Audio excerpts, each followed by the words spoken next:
एक राजा अपने राज्य में लंगर करवा रहे थे। लंगर मतलब भंडारा। ध्यान से सुनना, भंडारा करवा रहे थे। उस भंडारे में दूर दराज से बड़े बड़े शम्स आ रहे थे प्रसादी पाने के लिए।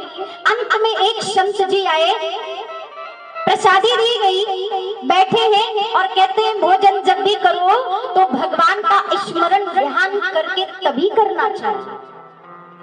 आज वो शम्स जी बैठे हुए थे, नेत्र बंद किए हैं, भगवान का ध्यान कर रहे हैं। सामने थाली लगी हुई है, ऊपर से एक चील अपने हाथों में मरा हुआ सर्प पकड़ कर लेके उड़ती हुई जा रही थी। जो सर्प के शरीर में चील के नाखून चुभ रहे थे, तो सर्प से कुछ रक्त की बूंदें टपक रही थी। और जो शम्स की भोजन की प्रसादी की थाली रखी थी ना, ऊपर से दो रक्त की बूंदें टपकी हैं सर्प की और भोजन में गिर गई। शम्स को पता नहीं चला, शम्स को पता नहीं चला। शम्स ने उस भोजन को ग्रहण कर लिया, उनकी मृत्यु हो गई।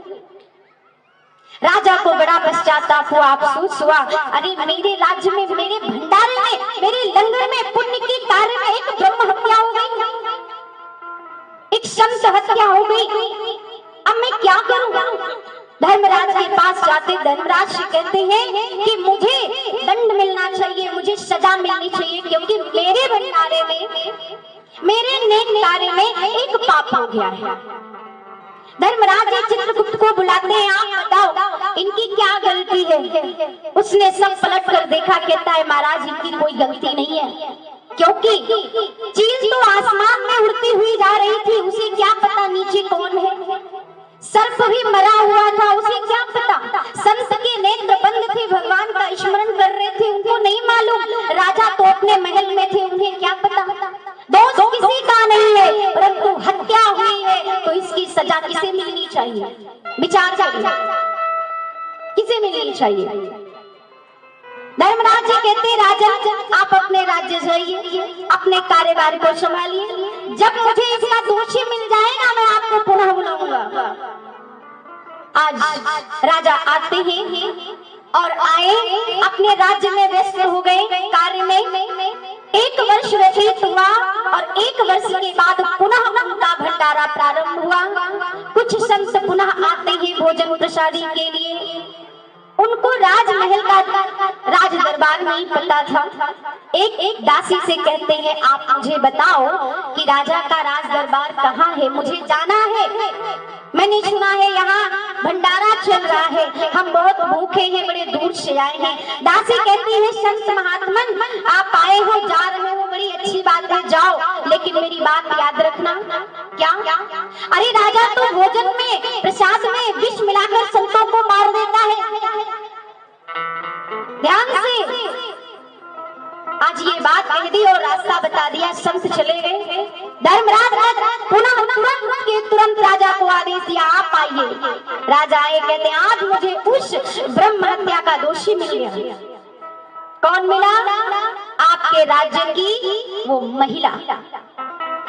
क्यों? आपकी निंदा किया, कैसे दोषी हो गई? उसने आपकी निंदा किया तो कहते हैं तिनका न कबहू निंदिए जो मायंतर हो,